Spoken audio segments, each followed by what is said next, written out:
Penitente, habéis acabado con el sufrimiento de la cantaora.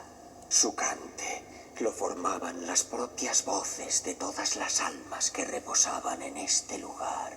Sus historias, sus tragedias, sus llantos, que fluían a través de su voz, creando melodiosos ecos, creando una copla de tinieblas. La voz de los muertos, Isidora.